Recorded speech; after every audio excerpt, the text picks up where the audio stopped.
Sejam bem-vindos, sente-se por favor. Que bom, estamos na presença do nosso Deus. E como é bom adorar, como é bom clamar, louvar, engrandecer. Deus nos abençoou muito hoje pela manhã, gente. Eu não sei se alguns de vocês acompanharam pelas redes sociais a nossa transmissão. Se não acompanhou, eu tenho certeza que Deus vai se revelar ainda mais aqui. Muito mais, porque nós oramos e preparamos o ambiente do nosso coração para a manifestação do poder de Deus. Às vezes as pessoas pensam que o momento do louvor e tal, é só para passar um tempo, para esperar o pessoal chegar, para o pastor entrar, né? Não, meu irmão, não. Até o seu local de oração fechado, quando você fecha a porta do teu quarto para orar, cumprindo o que Jesus ensinou, e você tem pelo menos um fundo musical, clamando e orando, preparando o ambiente, ou um hino bem baixinho, o ambiente de oração é diferente, porque o louvor abre os céus. A palavra vai dizer que o Senhor habita no meio dos louvores do seu povo. Então aí a importância de adorar, né? De louvar, de clamar, para não permanecermos sendo, gente, esses homens e mulheres de Deus frios, ou mornos, porque o morno ele tem dois sentidos. Tem o sentido do que era frio e ficou morno e parou por ali mesmo, e do que era quente e ficou morno também, né? Mas de qualquer forma, se estiver morno, irmãos, não tem como, Deus não se agrada. Então sejamos fervorosos na fé. Pastor, é muito importante, sim. Agora, tudo isso sem conhecimento da palavra e da verdade, aí, meu irmão, é perdido. É perdido. É a palavra do Senhor que nos direcionará. É a palavra do Senhor que vai nos conduzir. Você pode até ser uma pessoa que ora, mas se você não tem direção da palavra, como é que você caminha? Continua dentro de sua vontade. Mas vamos deixar Deus falar conosco, por sua palavra, que o Senhor tenha liberdade em seu coração, esteja atento, homem de Deus, mulher de Deus, àquilo que o Senhor nos falará, ou vai nos falar nesta noite. Trouxe sua Bíblia, Evangelho de São Lucas, ou de Jesus Cristo, segundo escreveu São Lucas, capítulo 8. Aqui tem algo que essas semanas, madrugadas, tem queimado o meu coração. Né? Eu abri essa passagem uma vez e li. Como você já conhece a passagem, às vezes você não dá tanta importância ao que você está lendo, está buscando algo novo.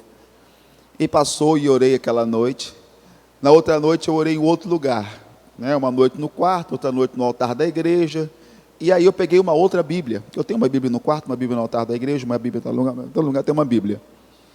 E eu abro a Bíblia novamente, vou ler a mesma passagem. Ah, mas Jesus, porque eu posso pensar, outra Bíblia deve estar marcada aqui, né? E comecei a ler, comecei a meditar. E o Senhor começou a ministrar algumas coisas ao meu coração, que eu passei para os nossos irmãos nessa manhã, e eu quero trazer para você agora. Preste atenção, meu irmão. Preste atenção no que o Senhor Deus vai nos ensinar. A passagem pode não ser nova, como eu lhe disse, mas o que Deus tem para nós, é algo para despertar você. Porque eu vou lhe dizer uma coisa: se a palavra de Deus não desperta a pessoa, não tem homem, mulher, pessoa no mundo que possa despertar, meu irmão. É igual alguém veio e falou para mim: pastor, mas se o senhor for lá e falar com ele, se o senhor for lá e falar com ela, se o senhor... Não, tudo bem, eu posso até ir, até falar, mas se ele não ouve a Deus, vai me ouvir? Se ele não dá ouvido para Deus, a Deus que fala pela palavra, vai me ouvir? Pode até ouvir por educação, mas vai ser como minha avó dizia: esse menino, eu falo as coisas para ele, parece que entra por aqui e sai por aqui. Lembra que os antigos tinham esse dito? Parece que entra por um lado e sai pelo outro, né? Não fica nada aí dentro. Então, mais ou menos isso. tá? O melhor momento, irmãos, de Deus trabalhar e falar ao nosso coração, no momento que ouvimos a sua palavra, é esse aqui. Este é o momento, este é o instante. Então, vamos dar ouvidos à voz do Senhor Deus. Então, Evangelho de Lucas, capítulo 8, o nosso versículo aqui, irmãos, pode ser o 8 também, que aí você já identifica qual é a passagem. Lucas 8:8. Aqui.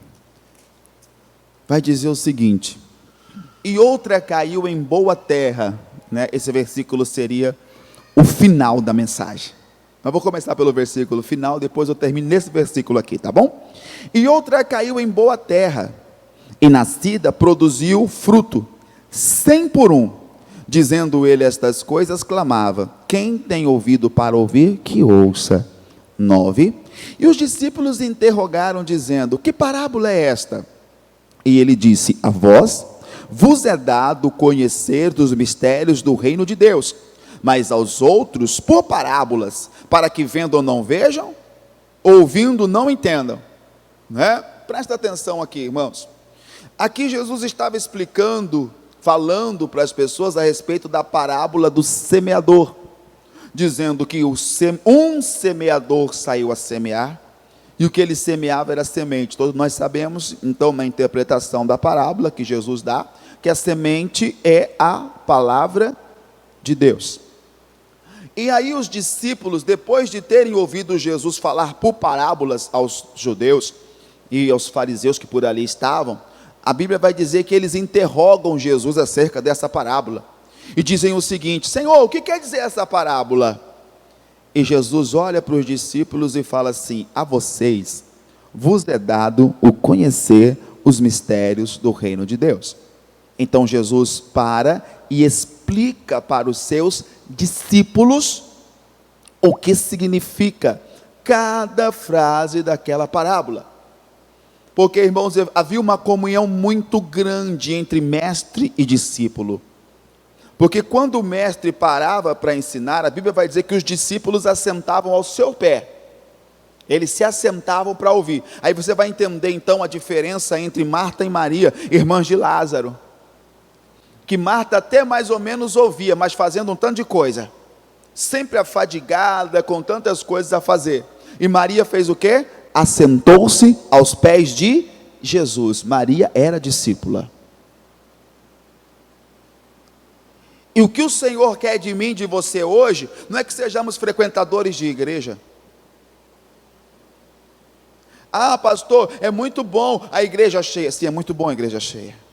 Mas não adianta uma igreja cheia de pessoas vazias. Não adianta uma igreja cheia de pessoas sem Deus. Não adianta uma igreja cheia de pessoas, porque eu tinha um conceito a respeito de discípulos.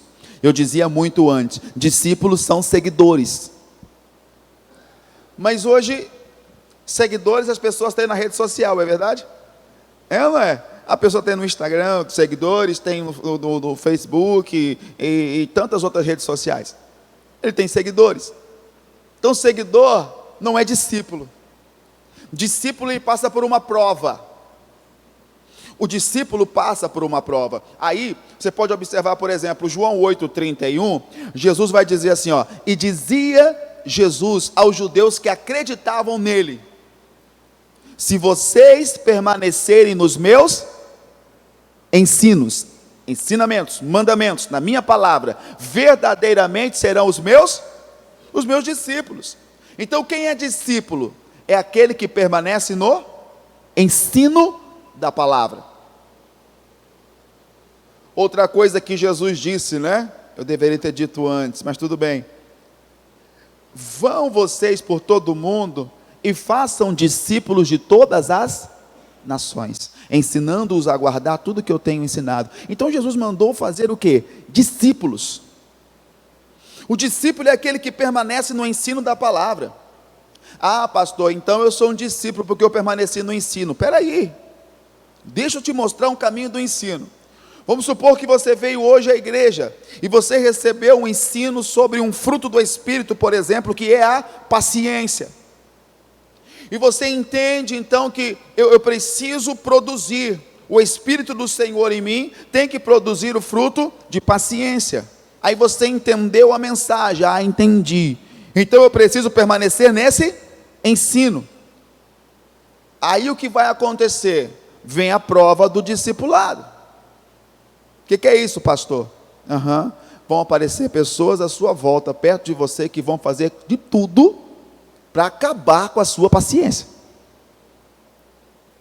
Você fala, meu Deus, né? Para torrar a sua paciência. Você fala, meu Deus, o que essa pessoa tem? O que eu fiz para essa pessoa? Meu Deus do céu, eu vou perguntar para ela o que eu fiz, não é possível, não pode, não é possível, tanta perseguição assim, tanta coisa desse jeito e tal. E você às vezes até pergunta, fulano, o que eu fiz para você? A pessoa olha e fala assim, nada. Nada. Você diz então. Só que você não entende que isso é o que, irmão? É a prova do discipulado. Se você permanece no que Cristo ensinou, você é discípulo. E você, quando é discípulo, começa a ter o quê? Revelações e entendimento das coisas do reino do Senhor. Porque aos discípulos ele disse o quê? A vós vos é dado conhecer os mistérios do reino de Deus. Quando você passa na prova do discipulado, você passa a crescer. E aí, irmãos, é o que eu quero trazer para você. Olha o versículo próximo. Vamos lá? Lucas 8. Próximo. Esta, pois, é a parábola. A semente é a palavra de Deus. Não é isso? Verso 11. A semente é a palavra de Deus. 12. E os que estão, olha, é isso aqui, irmãos. Os que estão junto do caminho, estes são os que ouvem, depois vem o diabo e tira-lhes do coração a palavra, para que se não salvem crendo. Eu fico imaginando, a pessoa ouve a palavra, e o diabo vem e o que, irmãos? Tira aquela palavra do coração da pessoa. Como é que pode o diabo tirar a palavra do coração de alguém? Está aí a explicação porque muitos irmãos vão passando o tempo, vai passando o período, e ele não evoluiu nada, ele não cresceu nada no que diz respeito ao que é a palavra do Senhor Deus. No entendimento, no conhecimento de Deus. Toda coisa que ela aprende, o diabo vai lá e o que? Toma essa palavra. E eu fiquei pensando, foi aí que eu questionei a Deus, mas Deus, como é que pode? Um homem de Deus que recebe a palavra, a mulher de Deus que recebe a palavra, o diabo tomar de dentro do coração dele, de dentro do coração dela, aquela palavra que deveria cair nesse coração, que é boa terra, e produzir fruto o quê? 100 por 1, ou seja, uma palavra, uma semente, era para produzir por 100 na minha e na sua vida. Eu recebi hoje o entendimento, aquilo tem que produzir 100 vezes mais. Mas, meu irmão, parece que o coração da pessoa é terra ruim, e não produz. Mas como terra ruim? Eu disse, Senhor, tem muito coração que a terra não é tão ruim assim não, porque a palavra de afronta, a mágoa, o ressentimento, essas coisas caem no coração da pessoa e fica, e produz fruto, produz mais de 100, né? Produz 1.000.001 por 1. Tem pessoa que lembra de coisa e fala assim, eu lembro como se fosse hoje e tal. Não, então o coração, essa terra aí, deve ser boa só para semente ruim, não pode? Então, o problema é o quê? O diabo vem e arrebata a palavra. Tem alguma explicação. Primeiro, o momento que ele arrebata a palavra, quando eu e você não passamos na prova do discipulado. Quando você imagina que todo tipo de perseguição é só um complô contra você. Presta atenção, tem situação que Deus permite. Tem situação que Deus permite. Eu preciso passar por aquilo. Isso me traz um aprendizado, toda situação me traz uma capacitação. Toda situação pelo qual passo, exercendo a palavra do Senhor Deus, vai nos trazer, irmãos, uma estrutura espiritual firme e forte. Mas muitas vezes o que acontece, surgem algumas situações e nós saímos do caminho do discípulo, deixamos de crer na palavra, deixamos de permanecer nela, perdemos o discipulado, e logo aquela palavra também é tirada do coração da pessoa. Outra coisa, a outra explicação, e é o que para nós serve hoje, preste atenção.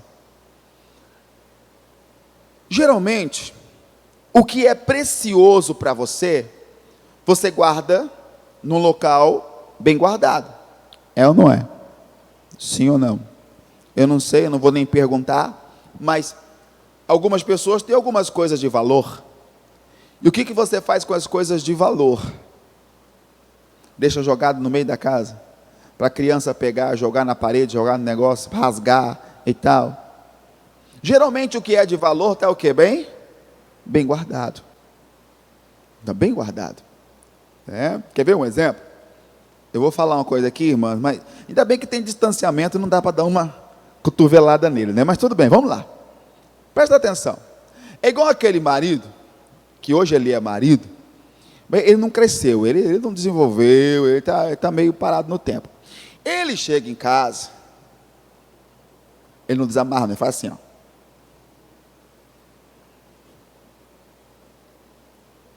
A meia, a outra. Se ele vai tomar banho, é assim, ó. É a calça com tudo, aquela coisa embolada, aquela coisa ridícula, feia. Todo embolado. E joga lá no canto.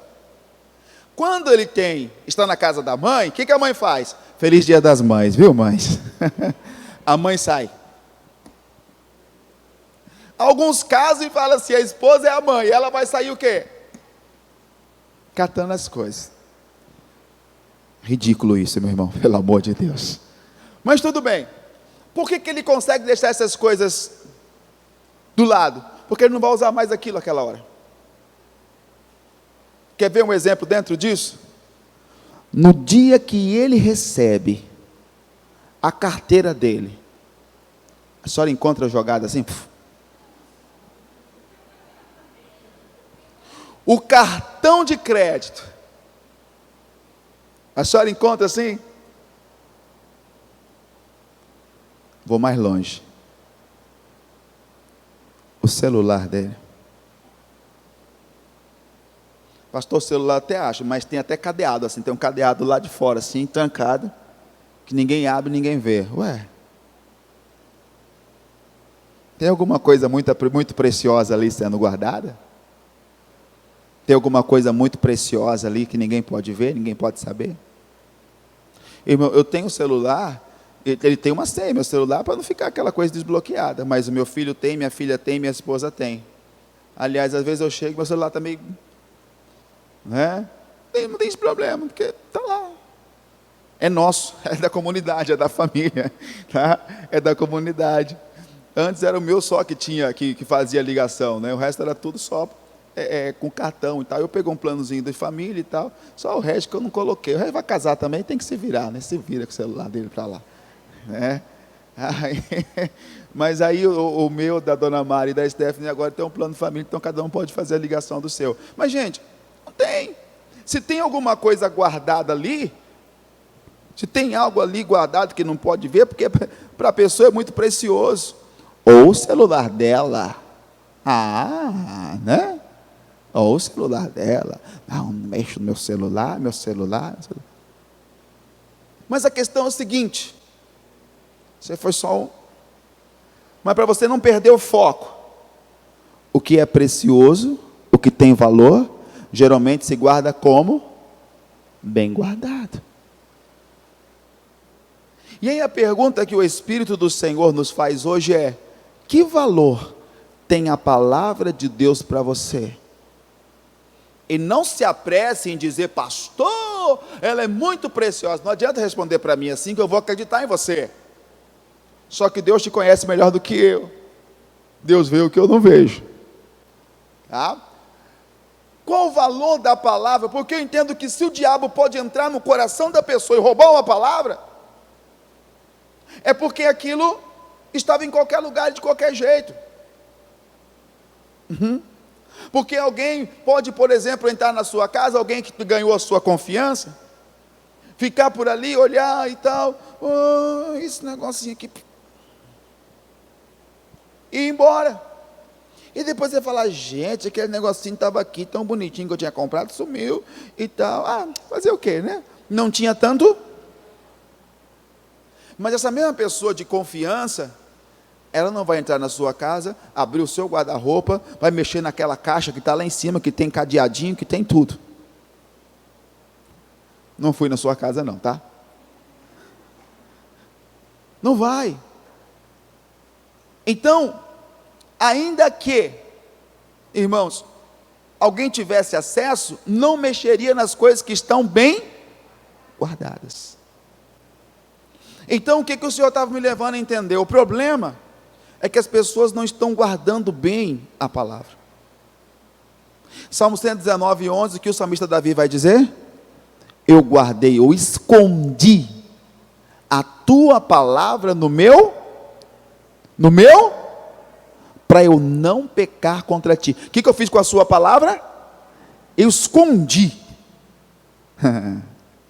Aí eu fico pensando, gente, o coração é profundo. Eu escondi a tua palavra no meu coração, para não pecar contra ti. Eu quero ver quem é que acha. Só eu sei onde está. Para eu não pecar contra ti. Porque, gente, é simples. Todo lugar que a palavra cai e Satanás arrebata, irmãos, a tendência é que a pessoa viva em pecado. A tendência é que a pessoa viva em pecado. Cobra de Deus, Deus faz isso, eu não entendo porque. Pois é. Todo lugar da onde a palavra é arrebatada, a tendência é que a pessoa viva em pecado. Entendo, não é a pessoa que erra. Todos somos sujeitos a erros e a falhas. Uma coisa é você errar, uma coisa é você pecar, outra coisa é viver em pecado. João vai dizer, se eu disser que eu não tenho pecado, eu estou fazendo mentiroso. De uma forma ou de outra pecamos. De uma forma ou de outra falhamos diante do Senhor. Mas outra coisa é o quê? Viver uma vida em pecado. Porque aquele que é nascido de Deus, a Bíblia vai dizer, ele não vive pecando. Então, onde a palavra é arrebatada, a tendência é que o quê? O pecado domine. Que o pecado prevaleça, que o pecado permaneça. Então, Davi já dizia, eu escondi no meu coração a tua palavra. Gente, qual o valor da palavra de Deus para você? Aí, Deus continuou ministrando. Lembrei do que disse Jesus. É Mateus 6, 21. Porque aonde estiver o seu, o que, gente? Coração. Ou o vosso tesouro, aí estará também o vosso. Aí Deus falou forte. Sabe qual é o problema? Existem coisas que para a pessoa é mais precioso do que a palavra que ele recebe. Então, como o local secreto do coração já está cheio de coisas preciosas, a palavra não tem um lugar naquele coração. Preciosas para a própria pessoa.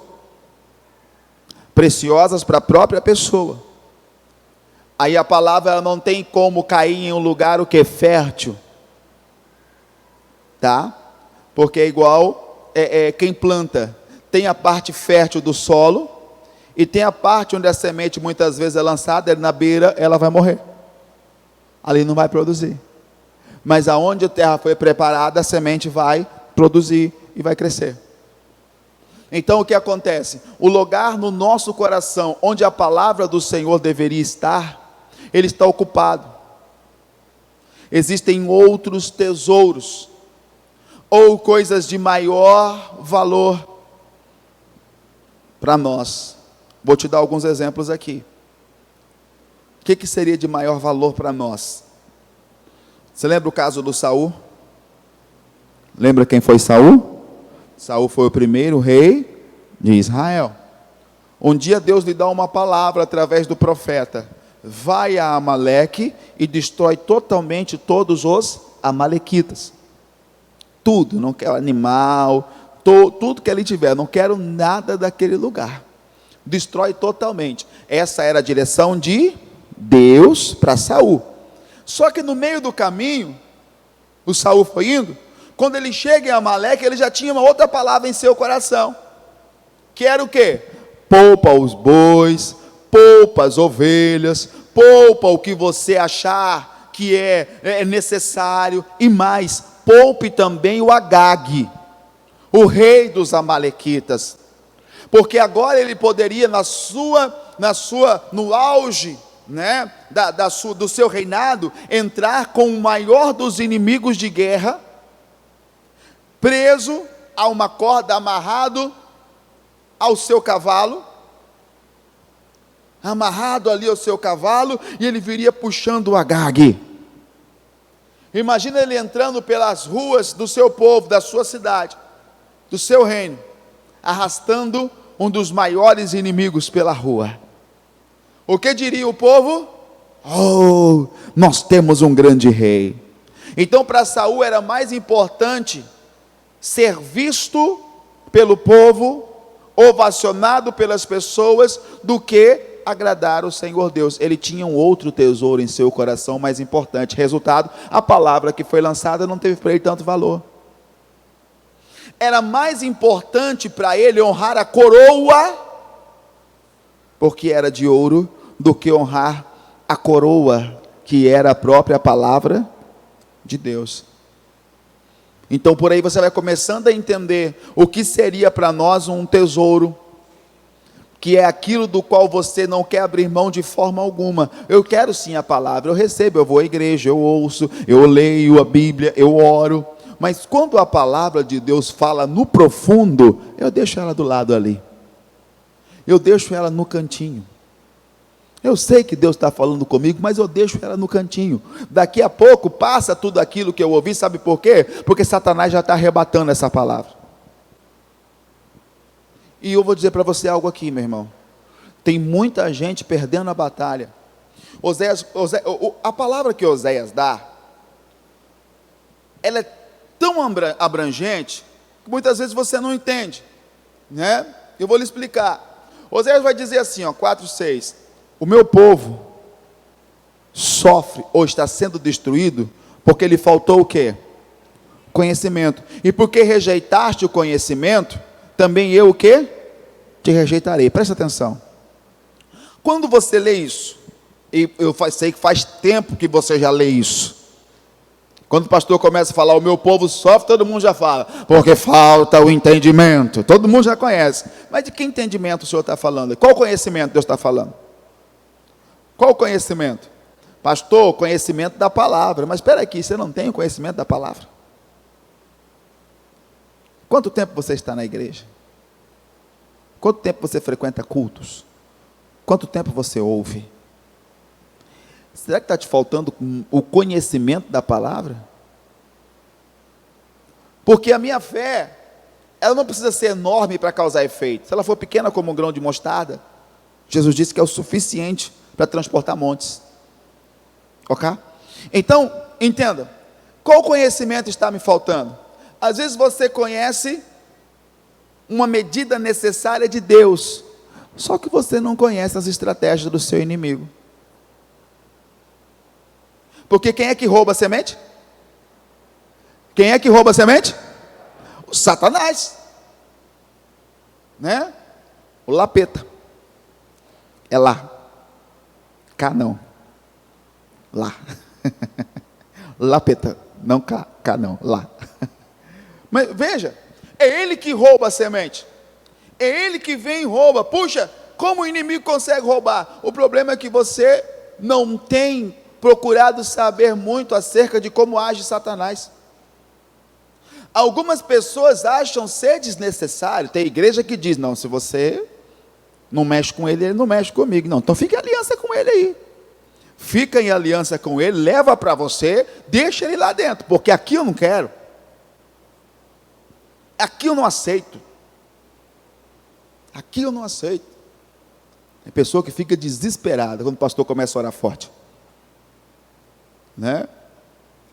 Comecei a ver os cultos de sexta-feira de libertação, o pessoal indo embora. Daqui a pouco falei, gente, o pessoal não vem na igreja sexta-feira mais, por quê? E aí um dia eu estava no culto aqui e tal, e Deus falou assim, ó, faz uma oração forte agora. Eu falei, Deus, mas é domingo. Sabe aquele conceito? Domingo é assim, quarta é assim e tal. Ele falou, mas o dia tem que ser do jeito que eu quiser. Faz aí. E meu irmão, começamos a orar forte. Ah, Jesus. Então, o diabo, ele age, irmãos, de forma que muitas vezes você não conhece. Já viu aqueles filmes de guerra? O exército inimigo pega o espião do outro exército. O que eles fazem? Mata o espião. Pá! É isso? É isso? O que eles fazem? Ele vai torturar o camarada. Meu. Eu vou querer todas as informações que você tem de lá. Vou torturar. Lembra de quando Jesus estava expulsando um demônio em Gadara? Jesus chegou a sair dizendo o quê? Sai desse homem, sai desse homem, sai desse homem. E a coisa não aconteceu imediatamente. E a Bíblia vai dizer que Jesus o aperta com o quê? Tirando dele o quê? Informar. Qual o teu nome? Legião é o meu nome, porque somos muito. Entendam. Eles torturam o inimigo para tirar dele informação. Eu não sei quantos anos de vida você tem. Satanás não vem senão a roubar, matar e destruir. Mas se você tem 70 anos e o demônio não envelhece, bem como anjos não envelhecem, se você tem 70 anos, o inimigo teve no mínimo 70 anos para te observar, para te monitorar. Vigia. Satanás está ao derredor bramando como? Então o que Satanás está fazendo? Está te monitorando. Sabe o que te perturba? Sabe o que te seduz? Sabe o que te causa pânico? Sabe o que te traz medo? Ele está o tempo todo monitorando você. E o que você sabe dele? Só veio para roubar, matar e destruir. Mas ele veio para roubar a palavra. Né? Veio para roubar a palavra. Paulo vai dizer a Timóteo, não despreze os ardis de Satanás. Como se Paulo dissesse, ele é um inimigo perigoso. Eu preguei numa sexta-feira aqui, não é que o inimigo não tem poder. Eu vejo pessoas dizendo, pastor, está repreendido, Satanás não tem poder. Quem falou? Quem falou? Ele caiu. Ele foi lançado fora. Anjo caído. Anjo tem poder? Anjo tem poder? Sim ou não? Então, ele é um anjo caído, é um demônio. Mas ele não perdeu o poder. O que Cristo deu para você? Poder sobre o poder de... Então, se eu e você não temos a palavra, não temos poder. Se não temos poder, estamos sujeitos ao poder do inimigo. E a falta de conhecimento da ação, de como age o inimigo, está fazendo muita gente sofrer ainda. Então eu preciso fechar as portas. E uma das portas que eu tenho que fechar é esse tipo de tesouro que está ocupando um lugar no nosso coração que deveria ser totalmente da palavra. É por isso que o Espírito do Senhor nos diz hoje, qual o valor da palavra de Deus para você? O quanto vale a palavra de Deus para você? Aonde você tem guardado? Aonde? Judas Iscariotes não estava no meio dos discípulos, não se assentava aos pés de Jesus junto com os outros discípulos, e mesmo assim não traiu Jesus? Por que ele traiu Jesus? Não é que ele não acreditava na palavra de Jesus, não é que ele não acreditava nas coisas que Jesus pregava, ele acreditou tanto que traiu. Porque no pensamento de Judas, dos Iscariotes, o que eles queriam, irmãos? Uma revolução, uma libertação do domínio de Roma, como Moisés que entrou no Egito e olhou para o faraó e falou assim: ó, assim diz o Senhor, deixa aí o meu povo, senão o negócio vai ficar feio aqui no Egito. E ficou feio para o faraó, né? Então eles esperavam Jesus assim, o libertador, o Messias, mais ou menos dessa forma, que os livraria de vez do domínio de Roma. E Jesus vem dizendo: orem pelos seus inimigos, perdoa os que lhe maltratam, se te ferirem o rosto, uma face, vire a outra. O Iscariotes olhou e falou: isso aí não vai dar guerra não. Mas ele continuou com Jesus, e viu que o número de seguidores, não discípulos, seguidores de Jesus foi o quê? Crescendo. Havia multidões que seguiam Jesus. O que ele pensou? Gente, uma multidão dessa dá para fazer uma guerra. Esse povo aí, ó, quando estourar um problema, eles vão se rebelar e vão tentar salvar esse Jesus. Então eu entrego Jesus aos homens, aos fariseus, saduceus, aos que tinham inveja de Cristo, e os seus entram na pilha e pronto, está feita a revolução. E esse Jesus vai ter que usar o poder de Deus aí. E vai acontecer milagres como aconteceu na terra do Egito. Era o pensamento dele. Mas quando ele viu que ele chegou com os soldados, dá um beijo no rosto de Jesus. Jesus olha e fala: Judas, com um beijo você trai o filho do homem? E quando os homens vêm prender Jesus, o que ele faz? O Pedro, se fosse pelo Pedro, estava feita a revolução, que já tirou a espada, né? Pelo Pedro estava pronta a revolução. Ele tirou a espada e já foi atacando o soldado romano. E Jesus falou: guarda a espada. Quem pela espada fere, pela espada vai ser ferido. Quem vocês vieram buscar? Eles disseram: Jesus de Nazaré. Ele disse: sou eu, pode levar. Quando Judas viu que Jesus se entregou sem nenhuma resistência, e ainda impediu a resistência que ia começar através do Pedro, que não orou quando deveria orar, o Judas se desesperou. Ele pegou aquelas moedas, ele foi para o templo, ele chegou no templo, falou para os homens assim: olha, eu traí sangue inocente, eu não quero essas moedas, não quero isso. Os homens do templo falaram assim para ele: ó, problema é seu. O Judas joga aquelas moedas para dentro do templo e sai dali e vai fazer o quê? Vai se precipitar, vai se enforcar, porque ele não suportou o fato de ter feito com Jesus. Ele sabia agora que Jesus iria ser morto, e a culpa estava no coração de quem? Dele, porque ele entregou Jesus. Então a culpa fez com que ele, o que, irmãos? Se enforcasse. Mas por que ele foi trair Jesus? Porque apesar de tudo que foi ensinado por Jesus, a palavra de Jesus, ele acreditava, ele ouvia, ele viu o milagre, ele viu tudo que Jesus fez, mas o seu coração tinha um outro tesouro, e não era que houvesse salvação para Roma, era que houvesse condenação. Vocês estão entendendo isso, sim ou não? Aí você precisa observar, porque não sou eu quem julgo. Olha o teu coração e vê se não está tendo um outro tesouro maior do que a palavra de Deus, que está te levando a tomar decisões que estão te levando para longe dele, para distante dele. Aonde eu tenho guardado? Paulo também vai dizer que essa palavra é um tesouro. Segunda carta de Paulo aos Coríntios, capítulo 4. Vamos ver? Segunda aos Coríntios, capítulo 4.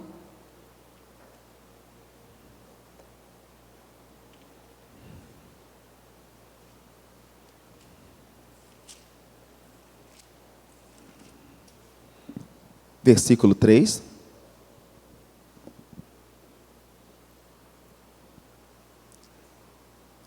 Espera aí. Vamos fazer o seguinte, vamos mudar. Primeiro, marca aí o Coríntios, 1 Coríntios 4. Você já achou? Marca aí. Marca aí. Deixa marcado que eu vou voltar aí já. Gálatas, capítulo 1. Vamos por aqui antes.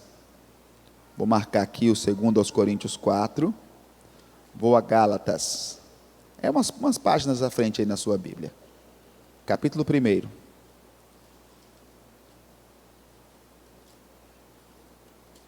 A partir do versículo 6. O que Paulo vai dizer aqui primeiro? Presta atenção.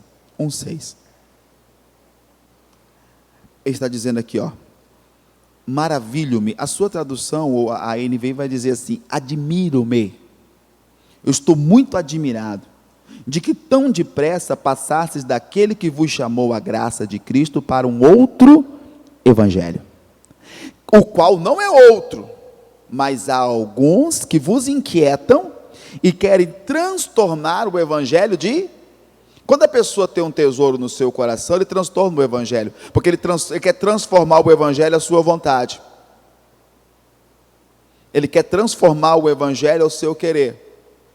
Aí ele já não prega mais por amor, entra interesses, tá? É preciso entender isso. É igual eu falo o seguinte, irmãos, eu tenho que ter muito cuidado com igrejas. Esse negócio, todo lugar tem Deus. Eu não falo de quem está lá, de homem que está lá, para mim não importa, cada um vai dar conta de si diante de Deus. Mas você tem que ter o conhecimento que o quê? Que tudo que se inicia tem que ter uma base. E se o início não é santo, não tem como o final ser santo. Vamos dizer que eu estou com vocês aqui agora, mas alguma coisa que aconteceu dentro com o ministério, ou com alguma coisa que a pessoa me fez, eu fique e a minha revolta me faz dizer assim: gente, eu vou fazer do meu jeito. Eu estou revoltado, eu estou indignado, e Deus me deu um chamado. Aí, vamos supor que tem um prédio aqui do lado, eu alugo um prédio aqui do lado, e falo para você: quem quiser vir comigo, a terça parte, né, que cai junto, quem quiser vir comigo, vamos embora lá. E aí, meu irmão, o que vai acontecer?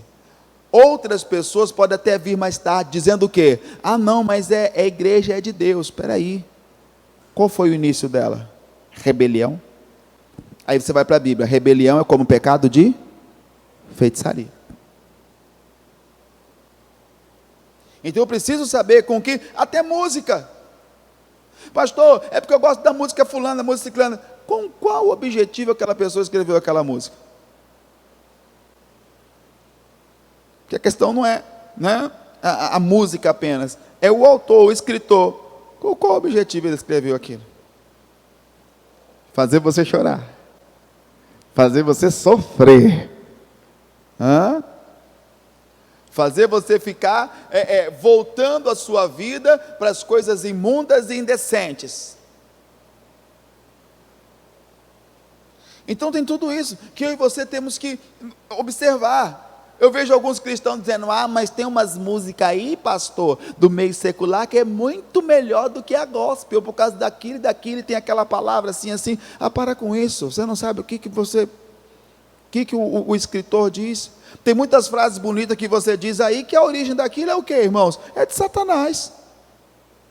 A pessoa, o servidor do diabo, satanista, escreve uma frase bonita. Olha que frase linda, eu vou copiar e vou compartilhar essa frase bonita. Tudo bem, é bonita, pode ser bonita, mas a origem, de onde veio, qual a intenção?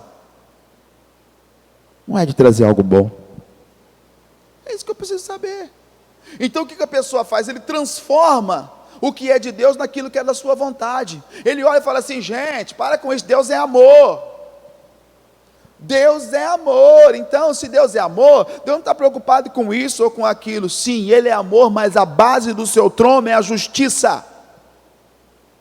A base do seu trono é a justiça. Então, as pessoas, elas criam as suas verdades, fazem delas o seu tesouro e tentam adaptar as suas verdades ao Evangelho. Tentam adaptar as suas verdades ao Evangelho e pregam as suas verdades e não o que está escrito, e com isso vão enganando a muitos. Igual a pessoa que quer fazer alguma coisa que é ilícito, mas ela julga que aquilo vai fazer ela feliz. Já ouvi pessoas que disseram para mim: pastor, eu acho que Deus não quer me ver sofrendo. Claro que não quer te ver sofrendo, por isso Ele tem te dado a palavra da verdade. Não é na sua aventura que o seu sofrimento vai acabar. Não é na sua aventura que as coisas vão mudar para você. Então pare de tentar agregar a sua verdade à palavra do Senhor. Isso é transformar, isso é mudar o Evangelho. Tentar mudar. Ah, porque Deus, você sabe, Deus quer me ver feliz. Eu acho que Deus não quer me ver sofrendo desse jeito. Eu acho que Deus não quer me ver passando por isso. Eu acho que Deus não quer me ver passando por aquilo. Realmente não quer, mas ande pelo caminho direito. Não pega o seu tesourinho aí e coloca no lugar do tesouro maior que é a palavra de Deus, não. Vai dar errado. Porque continua nessa leitura. O que isso atrai, pastor? Olha aqui, ó. O qual não é outro, mas alguns vos inquietam e querem transtornar o evangelho de Cristo. 8. Mas ainda que nós quem? Eles, os apóstolos, mesmos, ou até o que? Um quê? Um anjo. Pastor, sabe o que é? Essa noite eu tive uma visão, um anjo me visitou, pastor. Um anjo de Deus, e o anjo de Deus me deu uma revelação. Ah, é? Poxa, que lindo, né? E o que o anjo falou? Se estiver fora disso aqui, você está enganado, você não é anjo, não. Tem pessoa vendo gnomo aí, está pensando que é anjo.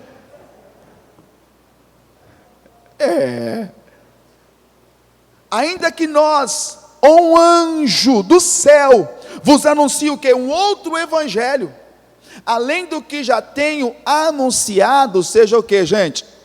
Anátema. O que é anátema? Maldito. Ou seja, quando eu mudo a essência do evangelho, eu atraio maldição para a minha vida.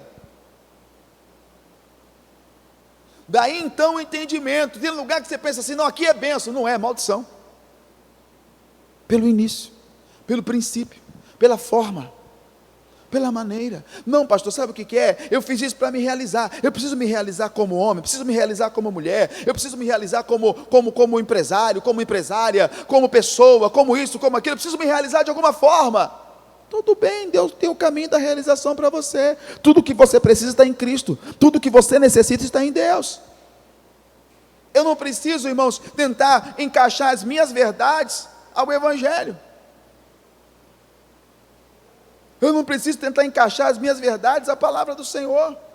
Não, faz só o que ela está mandando. Descarta aquilo que para você é um maior tesouro. Como Judas tinha, como nós vimos aqui o Saul tinha. Eu poderia falar o caso do Acã, do Gease, do Sansão, e tantos outros. E tantos outros, que tinham algo para eles, era o que? Mais importante. Quando você tem algo mais importante que a palavra, pode ter certeza, meu irmão, a palavra não vai produzir nada na sua vida. E sempre a ave de rapina vai se alimentar do que é seu. Ela vai descer à beira desse caminho aí, e vai levar a palavra. Aí não há entendimento, não há crescimento. Paulo está dizendo isso, esse outro tesouro, porque onde está o teu tesouro vai estar o teu coração, onde está o teu coração está o teu tesouro. Esse tesouro está tomando o lugar de Deus, e isso atrai maldição para as nossas vidas. Isso atrai maldição. Qual a importância que a palavra de Deus está tendo para você?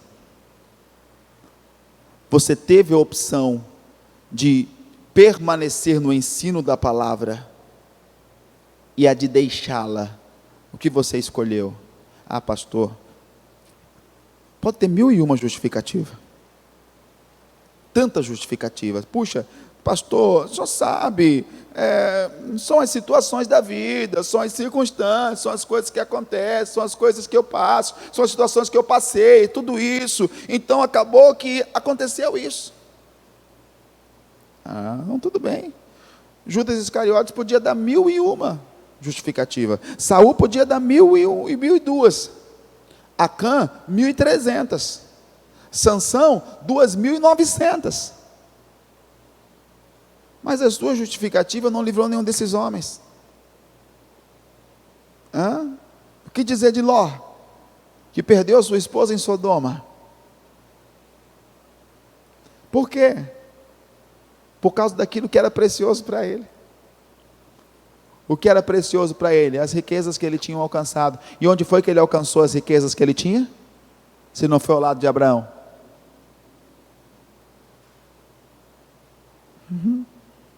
Vou dizer uma coisa, homem de Deus e mulher de Deus, nunca tenha medo. Se você é de Deus, nunca tenha medo. Às vezes a pessoa que está ao seu lado só está tendo sucesso porque está ao seu lado. Porque está ao seu lado. E hoje pensa, agora eu tenho sucesso e tal, tudo bem. Eu vou tomar o meu caminho, vou tomar o rumo, começa a ter discussão, divisão. Aí o Abraão olha para o Ló e fala assim: Ló, se não dá para andar junto, escolhe um caminho e vai, meu filho. E o Ló faz a escolha e vai. Resultado disso? Perde tudo. E por que ele perdeu tudo? Porque ele nunca reconheceu que o que ele tinha vinha de quem? Da comunhão que Abraão tinha com Deus.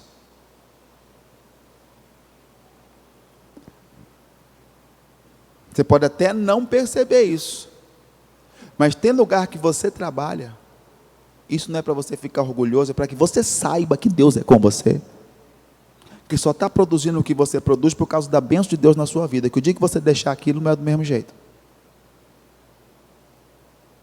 Não é do mesmo jeito.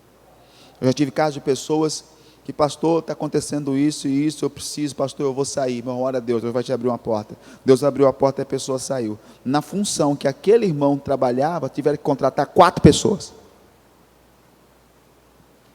Do que aquele irmão fazia, da onde ele saiu, eles tiveram que contratar 4 pessoas para fazer.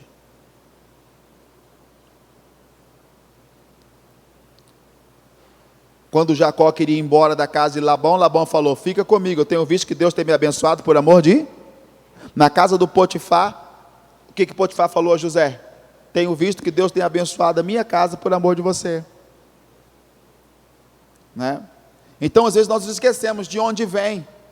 Tudo o que você precisa está em Deus.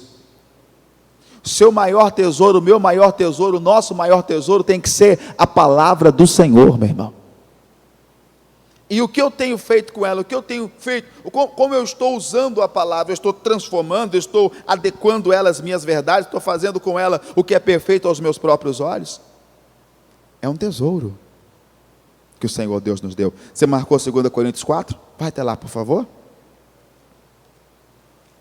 Opa, aqui. 2 Coríntios 4, versículo 3 em diante. Aí Paulo vai dizer aqui assim, ó: mas, se ainda o nosso evangelho está encoberto, para o que se perde está encoberto, nos quais o quê? Boa noite, versículo 4, nos quais, quem, gente? O Deus deste século cegou o entendimento dos incrédulos, para que não lhes resplandeça a luz do evangelho da glória de Cristo, que é a imagem de... Quem cegou o entendimento de muita gente? Deus desse século. Só com Deus com letra minúscula não é Deus.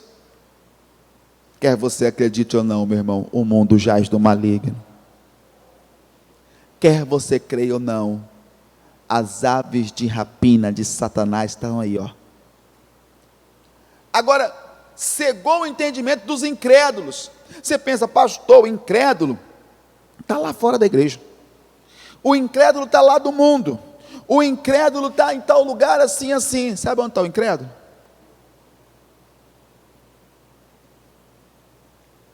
Sabe onde está incrédulo? Dentro da igreja.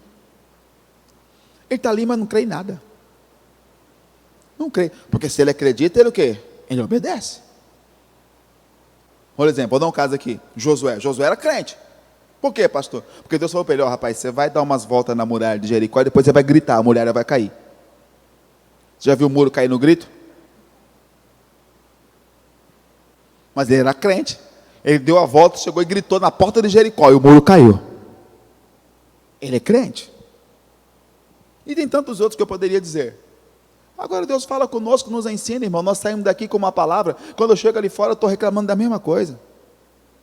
A minha vida não muda, a minha vida é difícil, minha vida é isso e aquilo outro. Você está falando mais do que o inimigo tem te falado, do que aquilo que Deus está te falando.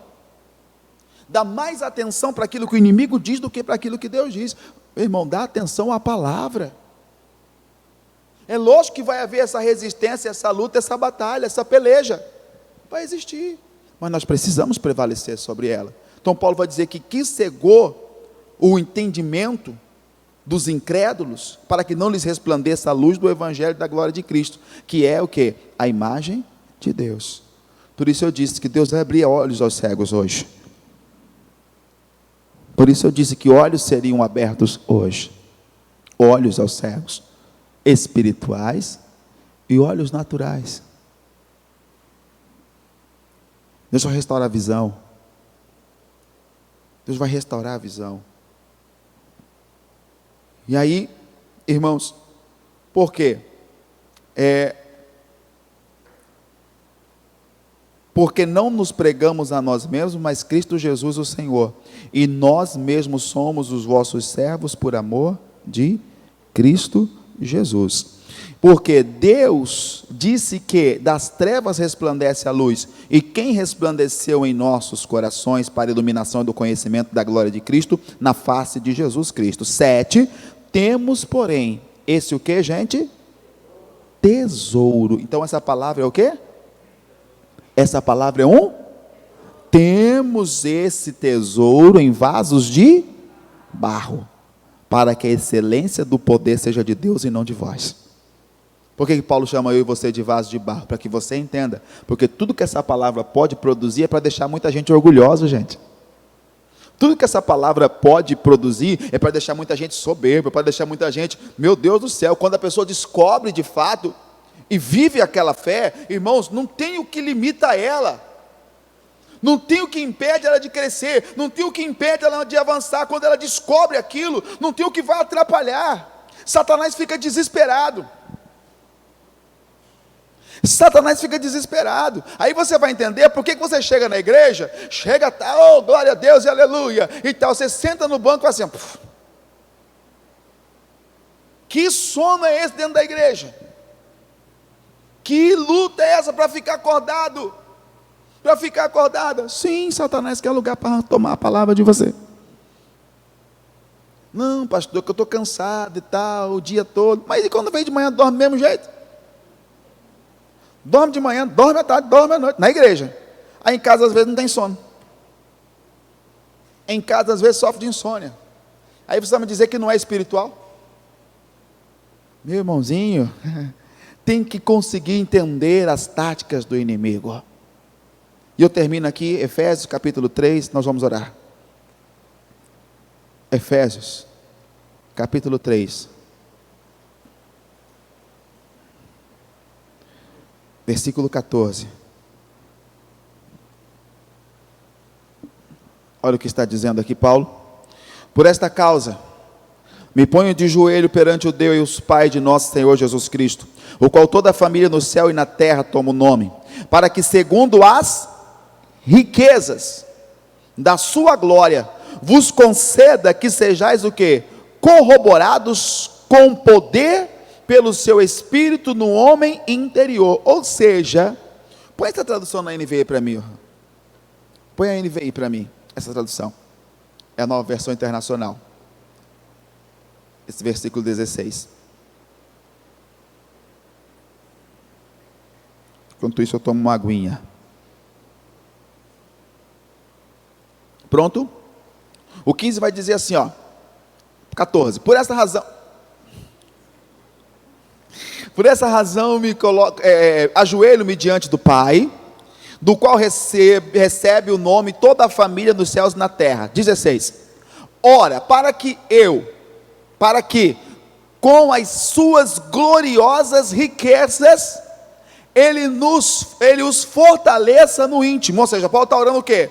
Para que Deus fortaleça você com as suas gloriosas, o que, gente? E qual é a riqueza de Deus? Qual é a riqueza de Deus? Palavra, tá? Fortaleça a gloriosa riqueza, ele vos fortaleça no íntimo do seu poder, no íntimo do seu ser com poder, por meio do seu Espírito. Continue. Para que Cristo habite no seu o quê?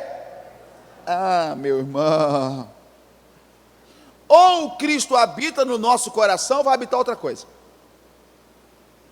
Para que Cristo habite no coração de vocês mediante a fé. oro para que, estando arraigados e alicerçados em amor, vocês possam, juntamente com todos os santos, compreender a largura, o comprimento, a altura e a profundidade, e conhecer o amor de Cristo que excede todo conhecimento, para que vocês sejam cheios de toda a plenitude de Deus. É isso que o Senhor quer que eu e você tenha.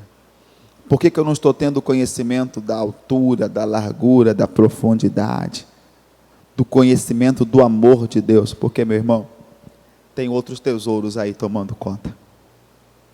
Tem outras coisas aí. E aí o resultado é o quê? A palavra não produz o que deveria estar produzindo. Eu não entendo, pastor, o que está acontecendo? Eu jamais tenho como saber o que está acontecendo com você. Eu não tenho como saber. Eu não sei o que você guarda em seu coração, a não ser o que você diga.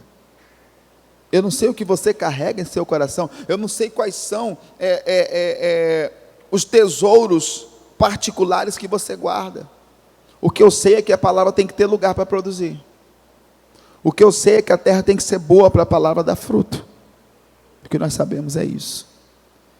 E hoje Deus quer que você conheça, irmãos, a altura, a largura, a profundidade, a extensão do amor que o Senhor tem por tua vida de fato, te fazendo ser arraigado, edificado ali na fé, e que o Senhor te enriqueça em todas as coisas, pela maior riqueza que Ele tem. E quando Deus enviou o seu Filho, Ele enviou a sua palavra. Jesus é o verbo que se fez? Temos que entender isso. Essa palavra tem que queimar no nosso coração. Essa palavra tem que produzir em nós. Para que hoje então possamos sair daqui, gente, de posse de todos os benefícios que foram alcançados através do sacrifício na carne e no sangue do Senhor Jesus. Guarda aí esse tesouro. Isso está produzindo frutos. Isso está produzindo frutos. Sabe o que aconteceu aqui agora também? Deus curou muita gente. Veio cura. Cura. Pode perceber. Dá uma olhada aí. Aonde tinha uma dor, uma enfermidade, qualquer coisa, Deus tirou assim, porque a glória dele é sobre nós, meu irmão. Porque Jesus fez isso lá no Calvário. É só para você tomar posse hoje, em nome de Jesus. Quem está bem, diga graças a Deus. Quem está feliz, diga amém. Então, glória a Deus, amém? Sente-se mais um instante, por favor, nós já vamos terminar. Só quero lembrar você, que durante a semana temos os nossos cultos. Segunda, meio-dia e 19. Quarta, 8, meio-dia, 14 e 19. Sexta, 8, meio-dia, 14 e 19 horas. Tá certo? Para você que é de casa, que está conosco através das redes sociais. Hoje é domingo também, além da Santa Ceia, eu vou terminar fazendo a consagração dos dizimistas. Não se esqueça de manter sua fidelidade, seu compromisso com Deus. Daquilo que Deus tem lhe dado, devolva o que pertence ao Senhor. É estatuto, tá? É estatuto do Senhor, devolva o que pertence a Deus, para que sejam repreendidos espíritos territoriais e legalistas como devorador, destruidor, cortador e migrador. É a fidelidade, é a parte que o Senhor Deus ensina para que haja mantimento na minha obra. Se você tem dízimo, oferta ou voto para cumprir com o Senhor e não pôde estar conosco aqui agora, tudo bem, você acompanhou, Deus te abençoe. Pegue uma destas contas aí, você pode estar fazendo uma transferência direta, ou até essa chave do Pix também, que você pode estar usando, doacoins, doações sem um acento, vamos falar doações, não falar doacoins, doacois, é difícil, doações sem um acento tio, @iigd.com.br, faça com letra minúscula, tá? Vai dar certinho, doações sem um acento, @iigd.com.br. Fez direitinho? Fiz. Envia nestes telefones também que aparece aí para você agora. Em qualquer um desses dois você pode estar enviando, tanto no meu quanto no outro. O outro é da Dona Mari. São os nossos telefones. Você pode estar enviando, tá? Pelo WhatsApp. Você vai estar cumprindo sua fidelidade no nome de Jesus, tá bom? Que Deus te abençoe. Deus seja com você. Abençoe sua casa, abençoe sua vida no nome de Cristo Jesus. Fiquem na paz.